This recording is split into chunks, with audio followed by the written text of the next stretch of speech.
Everyone, welcome to Unacademy. और मेरे class 12 के सारे बच्चों बेटा दिमाग में एक चीज जरूर चल रही होगी, सर बस ये बता दीजिए केमिस्ट्री में कैसे 70 आउट ऑफ 70 को स्कोर करें। तो बड़े ध्यान से देखिएगा, बहुत ज्यादा समय आपका नहीं लूंगा, पर जो चीज बताऊंगा वो आपके लिए बहुत ज्यादा क्या होगी, हेल्पफुल होगी। सबसे पहले तो हमें ये जो केमिस्ट्री है इसको तीन पार्ट्स में, इसकी जो तीनों डिविजन्स है, इनऑर्गेनिक हो गया, फिजिकल हो गया, ऑर्गेनिक हो गया, इसमें हम इसको डिवाइड कर देते हैं। ठीक है, तो कैसे डिवाइड करेंगे, ध्यान से देखोगे तो सर सबसे पहले है इनऑर्गेनिक,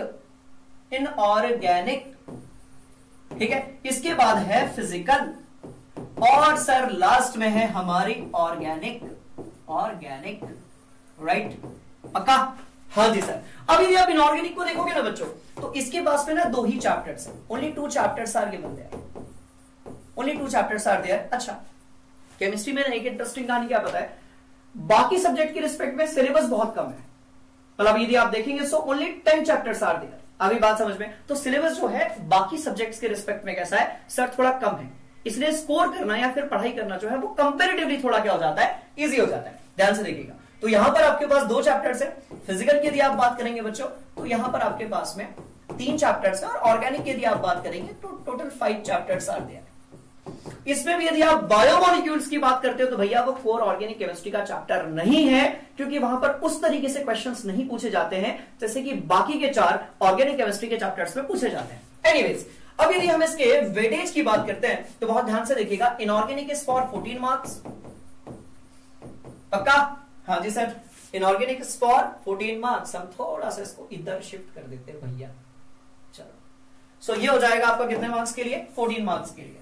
गॉट इट? फिजिकल की यदि आप बात करोगे तो ये कितना हो गया सर, 23 मार्क्स हो गया, ये हो गया हमारा 23 मार्क्स, राइट। चलो, और यदि आप इसकी बात करेंगे ऑर्गेनिक की, तो ये हो जाएगा सर हमारा 30 मार्क्स। चलो, तो बच्चों आज ना मैं आपको फिजिकल केमिस्ट्री के तीनों चैप्टर्स को कैसे हैक करना है पढ़ाई के रिस्पेक्ट में, एग्जाम के लिए, वो बताने जा रहा हूं। बहुत ध्यान से सुनिएगा, कहानी बड़ी इंटरेस्टिंग होने वाली है। तो आज का हमारा टारगेट है सर फिजिकल केमिस्ट्री के ना 3 चैप्टर्स और 23 मार्क्स का जुगाड़ करवा दीजिए कैसे भी करके। सुनो, सबसे पहले तो मेरे बहुत सारे स्टूडेंट्स को यह लगता है कि सर फिजिकल केमिस्ट्री है तो यहां पर फिजिक्स टाइप के न्यूमेरिकल्स होंगे। काफी हद तक भी सही है, बट पूरा ये सत्य नहीं है। आगे बात समझ में देखो, कोई इंटीग्रेशन डिफरेंशिएशन वाला क्वेश्चन तो आपको मिलने वाला नहीं है, कोई वेक्टर्स की यहां पर एंट्री होने वाली नहीं है। तो फिजिकल केमिस्ट्री के जो न्यूमेरिकल्स है बच्चों, वो फिजिक्स के न्यूमेरिकल जैसे नहीं होते, एकदम शॉर्ट एंड एकदम स्वीट से न्यूमेरिकल्स होते हैं। फॉर्मूला आपको पता होनी चाहिए, अप्रोच आपको आनी चाहिए, और उसके बाद आपको सिर्फ वैल्यूज पुट करना है, आंसर लेकर आना है और हीरो बनना है, राइट। तो ये जो आपका फिजिकल केमिस्ट्री का 23 मार्क्स का, ठीक है, आप इसको हैक कैसे करेंगे इसके बारे में हम थोड़ी सी बात कर लेते हैं। बहुत ध्यान से देखिएगा, physical chemistry is for what, 23 marks. इसमें भी हमारे पास 3 चैप्टर्स हैं। कौन से हैं तो वो आप सब लोगों को पता है। एक है आपका सोल्यूशन, दूसरा है आपका इलेक्ट्रोकेमिस्ट्री, राइट, है ना, ये भाई का भी जलवा है, 9 मार्क्स, राइट। और तीसरा वाला जो है बच्चों वो है हमारा केमिकल काइनेटिक्स, राइट। हाँ जी सर। अब यदि आप सॉल्यूशन की बात करोगे so this is for 7 marks. क्यों बता रहा हूं वो भी बता रहा हूं, 9 मार्क्स, ठीक है, and again this is got 7 marks, है ना। Now some students are like sir मैं ना सबसे पहले इलेक्ट्रोकेमिस्ट्री से पढ़ना स्टार्ट करूंगा, उसका वेटेज बहुत ज्यादा है। हाँ, बट वो चैप्टर भी कंपैरेटिवली कैसा है, बड़ा है। तो ध्यान से देखो, ये तीनों ही आपके ऐसे चैप्टर्स हैं ना जिसको पढ़ने में हमको कम टाइम लगता है, बट प्रैक्टिस करने में हमको ज्यादा टाइम लगता है, क्योंकि मैक्सिमम क्वेश्चंस यहां से आते हैं न्यूमेरिकल्स, ठीक है, मैक्सिमम क्वेश्चंस यहां से आते हैं न्यूमेरिकल्स। देखो 3 टाइप के क्वेश्चंस बच्चों यहां से पूछे जाते हैं, 3 टाइप के क्वेश्चंस यहां से पूछे जाते हैं। सबसे पहले नंबर पे है न्यूमेरिकल्स, ठीक है, सबसे पहले नंबर पे आपका न्यूमेरिकल है। यहां पर से डेरिवेशंस जनरली नहीं पूछे जाते हैं।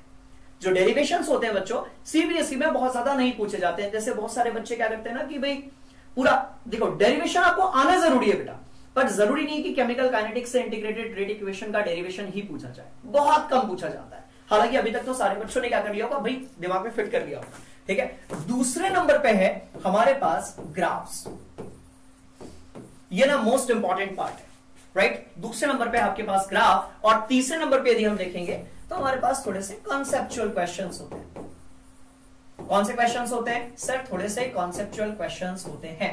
आ गई बात समझ में? तो ये 3 कैटेगरीज है बच्चों जहां से सबसे ज्यादा क्वेश्चंस पूछे जाते हैं। अब कौन से टॉपिक्स है, राइट, उसको आपको दिमाग के अंदर फिट रखना है, तो वो बहुत ध्यान से देखिएगा, ठीक है। देखो सॉल्यूशन से स्टार्ट करते हैं, बहुत समय नहीं लगाएंगे।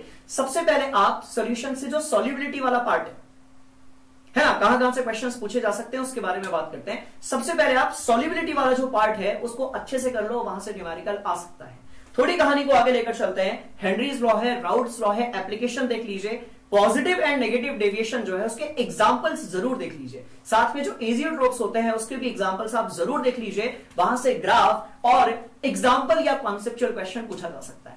इसके बाद एंट्री होती है आपकी कॉलिगेटिव प्रॉपर्टीज के लिए। कॉलिगेटिव प्रॉपर्टी जो है वो नॉर्मल के लिए भी होगी, अब नॉर्मल के लिए भी होगी, दोनों के आपको क्या करना है बच्चों, न्यूमेरिकल्स करना है, ठीक है। तो ये 3 कैटेगरीज हैं जहां से सॉल्यूशन के आपके क्वेश्चंस पूछे जाएंगे। ग्राफ पूछ सकते हैं, एग्जांपल्स पूछ सकते हैं, कॉन्सेप्चुअल क्वेश्चंस आ सकता है और साथ में आ सकता है क्या, सर न्यूमेरिकल। क्लियर हो गई बात? Now moving towards electrochemistry. देखो इलेक्ट्रोकेमिस्ट्री की यदि हम बात करेंगे तो उसको हमने 3 पार्ट्स में डिवाइड किया हुआ है। एक पार्ट हो गया आपका सर ई नॉट सेल या ई सेल वाला, जहां पे आप नर्स्ट इक्वेशन के बारे में पढ़ते हो, जहां पर आप स्टैंडर्ड हाइड्रोजन इलेक्ट्रोड के बारे में पढ़ते हो, जहां पर आप लोग इलेक्ट्रोड पोटेंशियल के बारे में पढ़ते हो, आगे बात समझ में, गिब्स एनर्जी के बारे में पढ़ते हो। ये पहला पार्ट था। इधर से न्यूमेरिकल आने की प्रोबेबिलिटी जो है वो ज्यादा होती है। दूसरा पार्ट है आपका molar conductivity and limiting molar conductivity वाला। इस वाले सेक्शन की यदि आप बात करेंगे तो यहां से न्यूमेरिकल के साथ साथ थोड़े थ्योरेटिकल क्वेश्चंस भी पूछे जा सकते हैं, क्योंकि यहां पर आपके पास में कोरलॉश लॉ, स्ट्रॉन्ग इलेक्ट्रोलाइट और वीक इलेक्ट्रोलाइट के जो एग्जांपल्स है, और स्ट्रॉन्ग इलेक्ट्रोलाइट का जो ग्राफ बना होता है डिबाय-हकेल इक्वेशन वाला, उसको जरूर आप पढ़कर जाएं। साथ में डिग्री ऑफ डिसोसिएशन और डिसोसिएशन कांस्टेंट या आयनाइजेशन कांस्टेंट जो है बच्चों, उसको स्किप बिल्कुल नहीं करना है भैया, वहां से भी आता है न्यूमेरिकल्स। बहुत सारे ऐसे बच्चे होते हैं जिनकी जो इलेक्ट्रोकेमिस्ट्री होती है वो यहीं पर हो जाती है खत्म, पर हमें फैराडेज की जो इलेक्ट्रोलिसिस वाली कहानी है उसको भूलना नहीं है, वहां से वैल्यू बेस्ड क्वेश्चंस या कॉन्सेप्चुअल क्वेश्चंस आ सकते हैं। अभी बात समझ में? तो इलेक्ट्रोकेमिस्ट्री में स्पेशली आपको थोड़ा सा ज्यादा फोकस करने की जरूरत है, क्योंकि इसका वेटेज भी ज्यादा है। और ऐसा नहीं कि बच्चों इसका वेटेज ही ज्यादा है, इसके अंदर जो कंटेंट गिवन है वो भी कैसा है सर, ज्यादा है। Now moving towards what, that chemical kinetics. इस केमिकल काइनेटिक्स की यदि आप बात करोगे तो यहां पर भी सबसे पहले वो रेट लॉ वाले क्वेश्चंस आते हैं। याद करो कि आपको एक इक्वेशन दे दी जाएगी, उसका रेट लॉ लिखना होगा, फिर आपसे बोला जाएगा कि भैया एक बात बताओ, यदि हम ए का कॉन्सेंट्रेशन ट्वाइस कर दें और बी का कॉन्सेंट्रेशन थ्राइस कर दें, हाफ कर दें, कुछ भी कर दें, आगे बात समझ में, तो नई वाली रेट ऑफ रिएक्शन क्या बनेगी? तो एक तो इस टाइप के क्वेश्चंस आपके आ जाएंगे। हाँ जी सर। दूसरे क्वेश्चंस कौन से आते हैं? एवरेज रेट ऑफ रिएक्शन वाले। इसके बाद एंट्री होती है आपकी इंटीग्रेटेड रेट इक्वेशन की, जिसमें आपने बहुत सारे न्यूमेरिकल्स किए होंगे, पर वहां पर एक छोटी सी मिस्टेक है जो बहुत सारे बच्चे करते हैं, बहुत ध्यान से सुनिएगा, राइट। आप में से मैक्सिमम स्टूडेंट्स जो इंटीग्रेटेड रेट इक्वेशन होता है ना बेटा, केमिकल काइनेटिक्स में जो इंटीग्रेटेड रेट इक्वेशन होता है ना बेटा, है ना, 0 ऑर्डर के लिए ले लीजिए या फिर फर्स्ट ऑर्डर के लिए आप ले लीजिए, आप सिर्फ कॉन्सेंट्रेशन के रिस्पेक्ट में करते हो, पर आपको प्रेशर के रिस्पेक्ट में भी करना है, because a lot of reactions are there, जो कि गैसियस आपके स्टेट में एग्जिस्ट करती है। आगे बात समझ में? तो मैक्सिमम स्टूडेंट्स क्या करते हैं कि सर हम ना कॉन्सेंट्रेशन वाले बहुत सारे क्वेश्चंस कर लेते हैं, पर आपको प्रेशर के रिस्पेक्ट में भी करना है, इसकी थोड़ी सी आपको ज्यादा प्रैक्टिस करनी पड़ेगी, पर यदि एक बार क्वेश्चन बन गया तो फिर आप भूलने वाले बिल्कुल भी नहीं हो। आगे बात समझ में? तो इंटीग्रेटेड रेट इक्वेशन पे, अच्छा इसमें एक और इंटरेस्टिंग कहानी है, कुछ बच्चों का इंटीग्रेटेड रेट इक्वेशन पे ही चैप्टर खत्म हो जाता है, पर नहीं बेटा, उसके बाद 2 टॉपिक्स और हैं, वो बिल्कुल भी आप स्किप मत कीजिए। एक है आपका आर्हेनियस थ्योरी, जिसमें हम रेट कांस्टेंट को रिलेट करते हैं टेम्परेचर के साथ में, और दूसरी आपकी कोलिजन थ्योरी। आगे बात समझ में? तो आर्हेनियस इक्वेशन, टेम्परेचर और रेट कांस्टेंट वाली, एंड कोलिजन थ्योरी, इसको बिल्कुल भी आपको स्किप नहीं करना है। आगे बात समझ में? बस, तो ये वो सारी चीजें हैं जिसको आपको बिल्कुल दिमाग में फिट रखना है। आपको graphs, numericals and conceptual questions को स्किप मत करना। इलेक्ट्रोकेमिस्ट्री से आपको वैल्यू बेस्ड क्वेश्चंस या असर्शन रीजन आ सकता है, तो एक बार आप उसकी भी स्टडी कर लेंगे। साथ में आपकी जो कोलिजन थ्योरी और आर्हेनियस इक्वेशन की यदि हम बात करेंगे तो वहां से भी कोई वैल्यू बेस्ड क्वेश्चंस आ सकता है।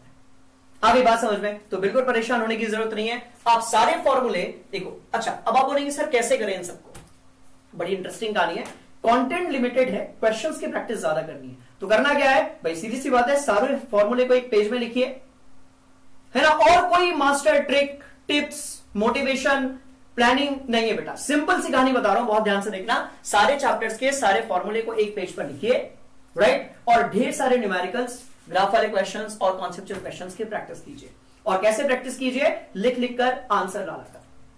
क्लियर हो गई बात। जिस दिन आप किसी भी चैप्टर के 50, 100, 80 ऐसे क्वेश्चंस लगा लेंगे ना, ऑटोमेटिकली वो चैप्टर आपका क्या हो जाएगा, सर स्ट्रांग हो जाएगा। बिल्कुल परेशान नहीं होना, मतलब इट्स लाइक कि देखो फिजिकल केमिस्ट्री ही आपको पार लगवाएगी। और जो बच्चों को ऐसा लगता है कि नहीं नहीं सर हमको ना न्यूमेरिकल्स में दिक्कत जाती है, देखो ये फिजिक्स टाइप के न्यूमेरिकल्स नहीं है, फॉर्मूला बेस्ड यहां से क्वेश्चंस आते हैं, ये बिल्कुल भी फिजिक्स टाइप के न्यूमेरिकल्स नहीं है। हमने किसी कंपाउंड को मैग्नेटिक फील्ड या इलेक्ट्रिक फील्ड के बीच में थोड़ी रखा हुआ है। बात समझ में आ रही कि नहीं आ रही है, सीधे फॉर्मूला लगता है, इक्वेशन आपकी बनती है, आपको प्रैक्टिस थोड़ी सी करनी पड़ेगी। आगे बात समझ में, तो एक पेज में न्यूमेरिकल्स लिखो, ढेर सारे क्वेश्चन सॉल्व करो, परेशान नहीं होना है। यहां से पूरे 23 आउट ऑफ 23 आपके आ जाएंगे, बिल्कुल परेशान होने की जरूरत नहीं है। क्लियर है बात। एक बार आप स्क्रीनशॉट ले लो, और उसके बाद भी यदि आपके पास कोई डाउट है तो नीचे कमेंट सेक्शन में लिख दीजिएगा। मिलते हैं अगले सेशन में। Thank you so much. जय हिंद बेटा।